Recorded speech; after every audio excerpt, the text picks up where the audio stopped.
Hello, folks. Welcome back. This is Chris in Central Pennsylvania. After since February 7th, now March 20th, what's that, about 7 weeks of war of words engaged in by just one side, largely by South Africa, insulting Donald Trump and the United States.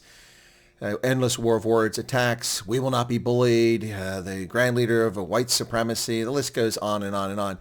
After all this stupidity and name-calling of the United States, who've done nothing to South Africa, simply included South Africa in the global freeze on foreign aid, and then because they drew attention to themselves, wound up getting a permanent ban. Yeah, well, one-sided war, but some adults are entering the room now in the foreign policy of South Africa.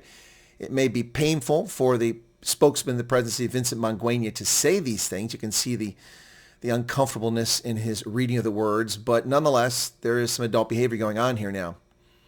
However, folks are planning a big, warm reception at the Cape Town International Airport for the returning hero, former Ambassador Ibrahim Rasool, recently declared persona non grata by the United States State Department for his outrageous comments.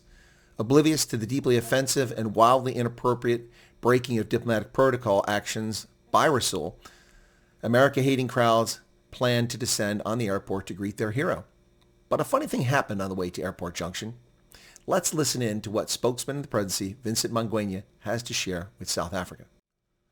All political formations planning rallies, not just those at the airport. You notice that? Because folks are planning these rallies all over the Western Cape, at least. And the ANC is aware of that. They don't want any attention. They don't want people to go to these rallies because they realize how foolhardy and what an own goal it will be.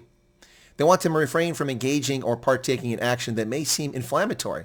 While any greeting for Ambassador Rasool, who's a person who should return home in shame, would be inflammatory. Something that may worsen the already volatile diplomatic relationship with the United States. Well, folks, it's only a volatile relationship owing to the endless stream of insults from South Africa. South African politicians and South African media consistently lying every single day about what Donald Trump has said, what America has said, blaming Solidarity and African Reform for the actions of the African National Congress and now the Government of National Unity in undermining relations between the United States and South Africa. This problem goes back several years, and cowardly politicians in Washington said and did nothing about it. Well, you pushed the wrong button. There's a new sheriff in town, and there will be consequences. Family and friends only, folks. Family and friends only.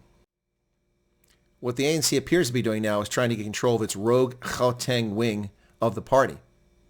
Now that and the effort to intervene to stop the renaming of Sandton Drive after a terrorist, which is deeply offensive to the United States and freedom-loving countries around the world, are good first steps of good faith on the part of the Government of National Unity.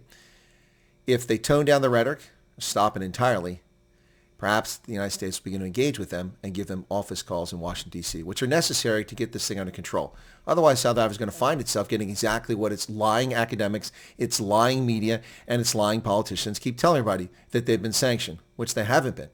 But if they want sanctions, recent behavior is going to get them on the path. This behavior, this concession to reason, is a good faith first step. What say you, South Africa? Cheers.